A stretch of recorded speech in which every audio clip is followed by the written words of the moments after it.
प्रिय छात्रों, आज की करंट अफेयर्स के क्लास में हम आपको रचनात्मक शहर के संबंध में जानकारी देने जा रहे हैं।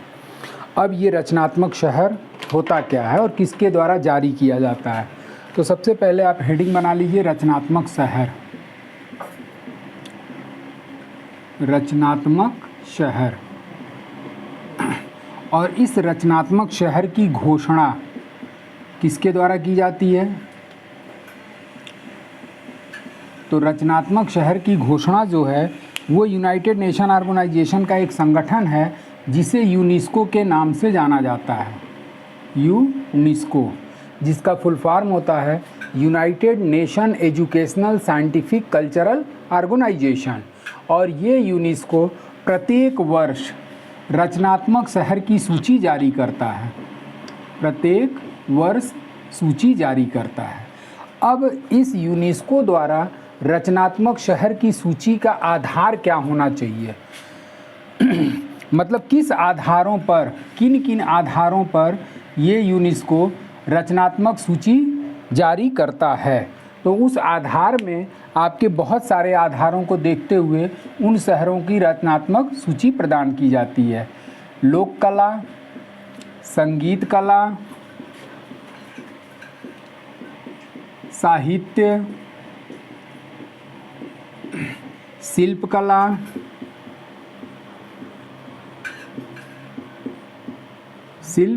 कला, उसके बाद से आपका पाक कला, पाक यानी कि भोजन से संबंधित। तो ये अगर चीज़ें किसी डिस्ट्रिक्ट में फेमस हैं तो उसके आधार पर यूनाइटेड नेशन ऑर्गेनाइजेशन का संगठन यूनेस्को उस शहर को रचनात्मक शहर की श्रेणी में शामिल कर सकता है। तो आधार में आपका ये हो गया। अब आते हैं 2021 में, और इस 2021 में नवंबर 2021 में यूनेस्को की बैठक हुई और इसी यूनेस्को की बैठक में 49 शहरों का नाम शामिल किया गया। कितने शहर शामिल किए गए? 49 शहर शामिल। अब जब 49 शहर शामिल किए गए तो इस तरीके से कुल रचनात्मक शहरों की संख्या कितनी हो गई? तो विश्व में कुल रचनात्मक, यहाँ चाहें तो आप लोग कर सकते हैं, विश्व में कुल रचनात्मक शहर की संख्या, तो विश्व में कुल रचनात्मक शहर की संख्या 295 हो गई। और कितने शहर को शामिल किया गया 2021 में? तो 49 शहरों को शामिल किया गया। और इस 49 शहर को शामिल करने के पश्चात वर्तमान में विश्व में कुल रचनात्मक शहरों की संख्या 295 पहुंच गई। अब इस 49 शहर में भारत के किस शहर को रचनात्मक शहर के रूप में शामिल किया गया? तो भारत के श्रीनगर को रचनात्मक शहर के रूप में शामिल किया गया। रचनात्मक शहर के रूप में शामिल। अब यहाँ पर श्रीनगर को किस आधार पर रचनात्मक शहर के रूप में शामिल किया गया? तो ये जो श्रीनगर है ये शिल्प कला एवं लोक कला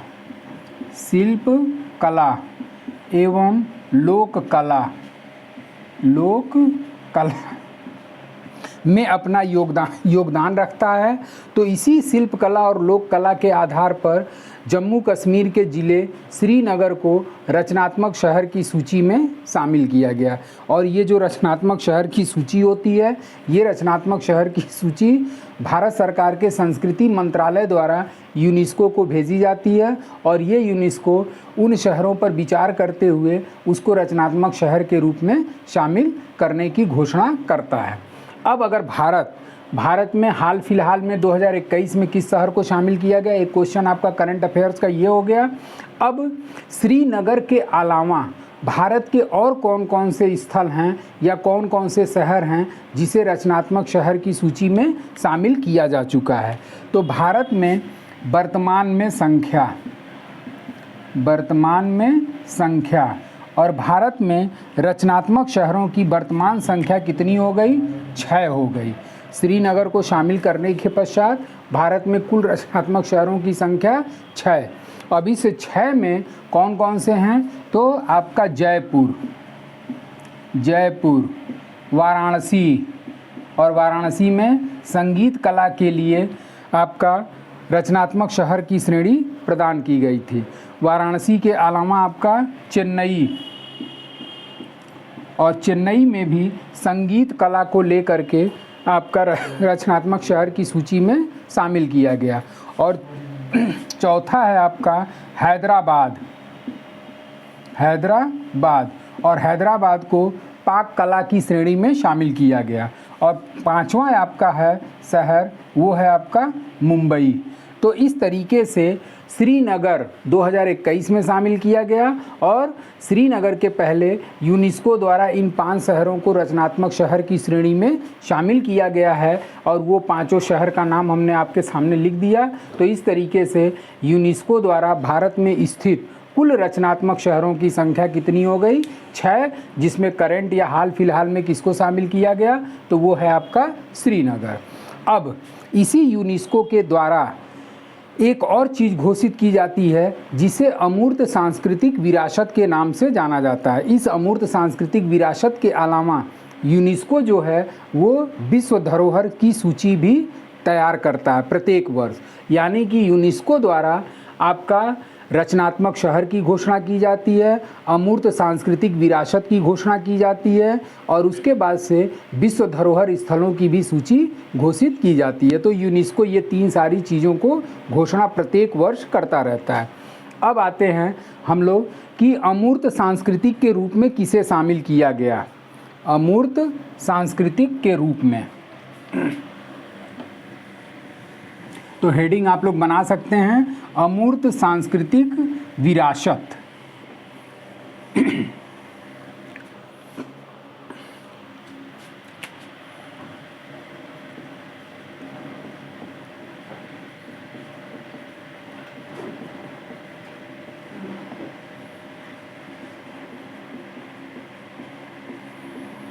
अमूर्त का मतलब क्या होता है? अमूर्त का मतलब होता है आपका कि जिसको नष्ट न किया जा सके। मतलब जब तक ये दुनिया चलती रहेगी, जब तक ये संसार चलता रहेगा, उसको मिटाया नहीं जा सकता, उसको समाप्त नहीं किया जा सकता। जब ये दुनिया ख़त्म होगी, उसी के साथ ये सारी विरासत क्या हो जाएगी? समाप्त हो जाएगी। तो आपका अमूर्त सांस्कृतिक विरासत जो है वो अभी 2021 में। अब थोड़ा सा इसका बैकग्राउंड भी ले लेते हैं। बैकग्राउंड में अमूर्त सांस्कृतिक विरासत की घोषणा किसके द्वारा की जाती है? तो अमूर्त सांस्कृतिक विरासत की घोषणा उसी संगठन यूनेस्को द्वारा की जाती है। और आपका 2021 में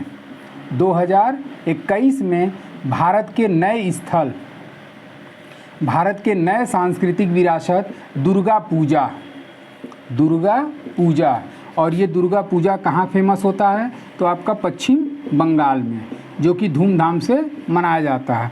और इसी दुर्गा पूजा को यूनेस्को ने 2021 में अमूर्त सांस्कृतिक विरासत के रूप में घोषित किया।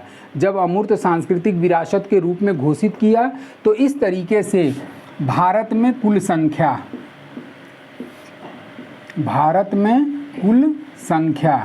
तो इस तरीके से भारत में स्थित कुल सांस्कृतिक विरासत, अमूर्त सांस्कृतिक विरासत की संख्या दुर्गा पूजा को शामिल करने के पश्चात कितनी हो गई? 13। और वो 13 सांस्कृतिक विरासत कौन कौन सी हैं इसको भी जान लेना ज़रूरी है, क्योंकि ये अक्सर क्वेश्चन आपकी परीक्षाओं में पुटअप होता रहता है।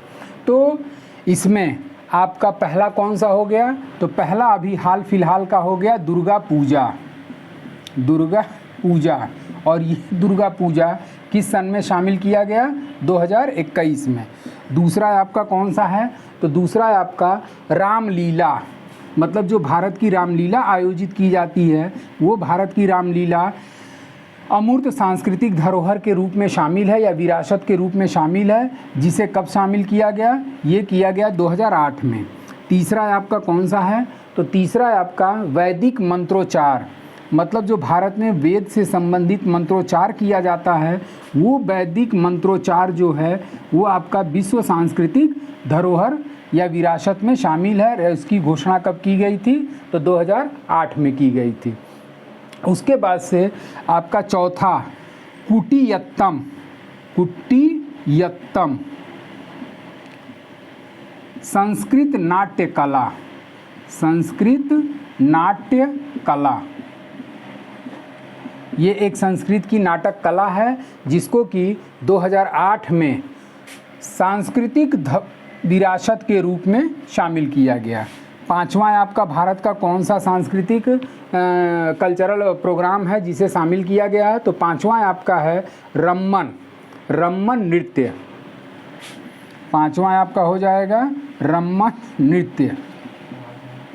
और ये जो रम्मन नृत्य है ये गढ़वाल हिमालय, जो गढ़वाल क्षेत्र, हिमालय का गढ़वाल क्षेत्र पड़ता है, उसी गढ़वाल हिमालय क्षेत्र का ये क्या है, एक नृत्य है, हिमालय क्षेत्र का एक नृत्य। और इसको किस सन में शामिल किया गया, तो इसको किया गया था आपका 2009 में। उसके बाद से आपका छठवां कौन सा है, तो छठवां आपका जो सांस्कृतिक विरासत के रूप में शामिल किया गया वो है आपका कालबेलिया नृत्य, कालबेलिया नृत्य। ये कालबेलिया नृत्य आपका वनडे के एग्ज़ाम में भी पूछता है कि कालबेलिया नृत्य कहाँ का लोक नृत्य है, तो ये आपका राजस्थान का लोक नृत्य है जो राजस्थान के सपेरों द्वारा स्पेशल रूप से किया जाता है। और इसको किस सन में घोषित किया गया, तो इसको किया गया था आपका 2010 में। उसके बाद से सातवां जो आपका सांस्कृतिक विरासत के रूप में शामिल किया गया है वो है आपका मूडियट्टू नृत्य, मूडियट्टू नृत्य। और ये मूडियट्टू नृत्य कहाँ का है, तो ये केरल का है। केरल में मूडियट्टू नृत्य मनाया जाता है, जिसे किस सन में शामिल किया गया, तो इसे शामिल किया गया था आपका 2010 में। तो ये जो लोक नृत्य दोनों है, इससे क्वेश्चन आपकी परीक्षाओं में पूछता भी है लोक नृत्य से, जो कि स्टैटिक जीके का पार्ट माना जाता है। अब आठवां कौन सा शामिल किया गया, तो आठवां आपका है छऊ नृत्य, छऊ नृत्य। और ये छऊ नृत्य कहाँ का है, तो ये छऊ नृत्य जो है आपका झारखंड, ओडिशा, पश्चिम बंगाल, झारखंड, ओडिशा, पश्चिम बंगाल में किया जाने वाला एक नृत्य है जिसे छऊ नृत्य के नाम से जाना जाता है। और ये किस सन में घोषित किया गया था, तो ये भी आपका सन 2010 में यूनेस्को द्वारा सांस्कृतिक विरासत के रूप में शामिल किया गया। अब नौवां आपका कौन सा जिसे शामिल किया गया, तो नौवें के रूप में इसमें आपका लद्दाख का बौद्ध मंत्रोच्चार। लद्दाख में, चूँकि लद्दाख में बौद्धिस्ट ज़्यादा पाए जाते हैं और वहाँ पर लद्दाख में एक तरीके से बहुत सारे मंदिर भी हैं, और उसी मंदिरों में, बौद्धिस्ट मंदिरों में जो भी मंत्र का उच्चारण किया जाता है, उस लद्दाख मंत्रोच्चार को भी विश्व धरोहर के रूप में शामिल किया गया। और ये किस सन में शामिल किया गया, तो ये 2012 में। 10वां आपका कौन सा हो जाता है, तो 10वां आपका शामिल होता है संकीर्तन, संकीर्तन। और ये संकीर्तन कहाँ का संकीर्तन शामिल किया गया, तो स्पेशली मणिपुर का जो संकीर्तन है उसे विश्व धरोहर के रूप में शामिल किया गया है। और किस सन में इसकी घोषणा की गई, तो ये 2013 में। 11वां आपका कौन है, तो 11वां आपका पंजाब के ठठेरा, पंजाब के जंडियाल एक जनजाति होती है, और उसी जंडियाल गुरु के ठठेरों द्वारा, पंजाब के ठठेरों द्वारा तांबे से बनाए जाने वाले बर्तनों पर कलाकृति। यानी कि अब इसमें क्या कर देंगे कि पंजाब के ठठेरों द्वारा तांबे के बर्तनों पर निर्मित कला, मतलब ये तांबे के बर्तनों पर कुछ कलाकृतियों को उभारते हैं, और ये किसके द्वारा किया जाता है, तो पंजाब में ठठेरे जाति पाई जाती है, और उसी ठठेरे जाति के द्वारा तांबे के बर्तनों पर जो भी कलाकृति बनाई जाती है या शिल्पकला बनाई जाती है, उसी शिल्पकला को सन 2014 में अमूर्त सांस्कृतिक विरासत के रूप में शामिल किया गया। इसके बाद आपका आता है 12वां, और 12वां किसको शामिल किया गया? तो 12वां आपका योग को शामिल किया गया। और ये योग किस सन में इसको घोषित किया गया था? तो इसको घोषित किया गया था आपका 2016 में। इसके बाद से आपका 13वां आता है नवरोज़ उत्सव। नवरोज़ उत्सव, और ये नवरोज़ उत्सव पारसियों द्वारा मनाया जाने वाला एक प्रमुख त्यौहार है, जिसे 2016 में यूनेस्को ने सांस्कृतिक विरासत के रूप में शामिल किया। अब इस तरीके से आपका 13 के बाद से जो हाल फिलहाल में घोषित किया गया वो आपका कौन सा था? दुर्गा पूजा। और ये कब घोषित किया गया था? नवरोज़ उत्सव आपका 2016 में। और 14वां के रूप में जो शामिल किया गया वो है आपका कुंभ मेला। कुंभ मेला, और ये कुंभ मेला किस सन में घोषित किया गया? 2017 में।